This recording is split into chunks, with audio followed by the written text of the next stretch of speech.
Tom wrote, and I wanted to talk really briefly about it because this can't be understated.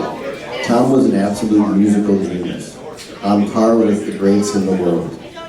He wrote that song that you just heard without a single piece of paper. It was all written in his head, and he committed it to song, all by himself. You don't understand how difficult of a thing that is.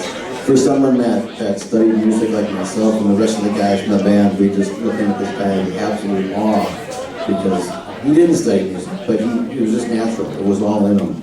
And to be around that kind of natural genius was absolutely awe-inspiring. His ear, there's a thing that musicians talk about called perfect pitch. Tom absolutely had perfect pitch, which means he can hear a note and tell you what it was. I don't know that that's enough, except that I looked at it. Tom would say, that's enough. I can't tell you how many times we'd be playing the song, just jamming it at practice, and he'd say, that's the wrong key, you're 2 steps too high, you're 2 steps too low. He was an absolute genius, and I can't overstate that whatsoever. I'll give you a little example. This is a song that he and I and Mike from the band wrote. It's called Missing Time, and it's just a little section of it. I'm going to play it for you now.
The reason that I played you that is when we recorded that, I was playing this.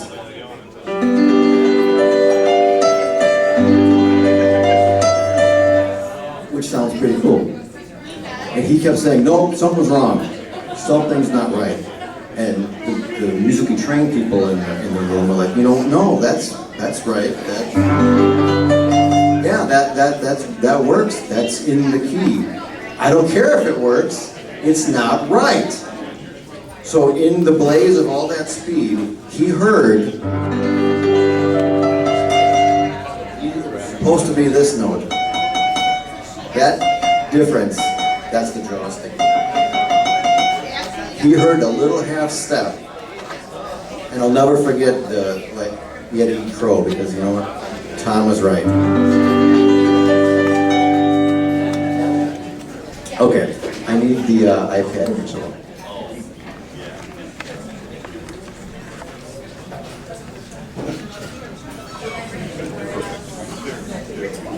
Before I wrap this up,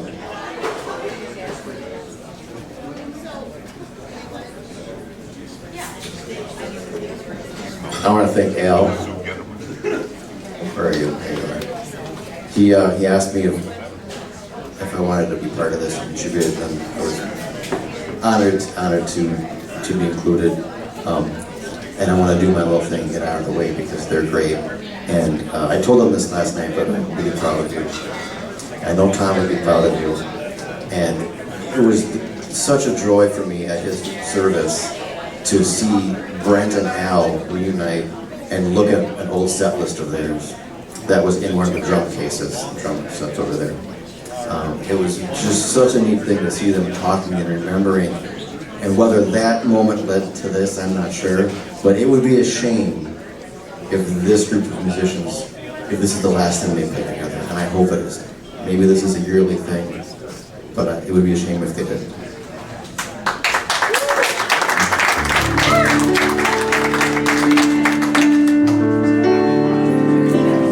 When my friend Chris Kringle, who did the Fibonacci album with us, he and I did the video tribute for Tom. And this song that I'm playing now was, I'm trying not to lose it here, was a song that we put in, and we had Tom singing it live for the Mancrush show.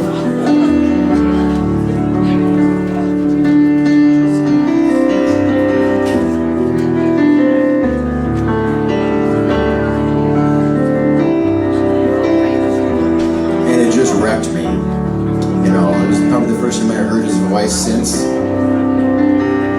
And Chris and I were in the room together. We didn't talk about it, but it was hearing that voice sing with such power and such passion.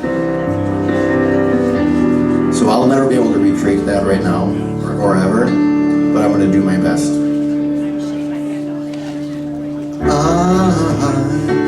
I'm a one-way motorway. I'm a road that drives away and follows you back home.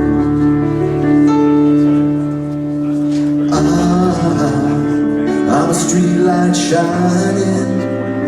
I'm a white light blinding bright and burning off and on.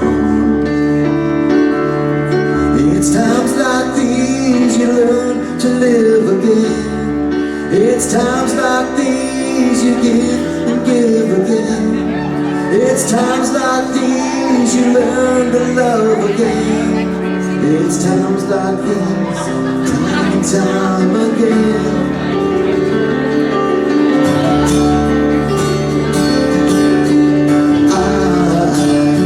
I'm a new day rising. I'm a brand new sky ahead. The stars are calling tonight. But I'm a little divided. Do I stay or run away and leave it all behind? It's times like these you learn to live again. It's times like these you give and give again. It's times like these you learn to love again. It's times like these, time and time again.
Without further ado, let's get up Mancrush.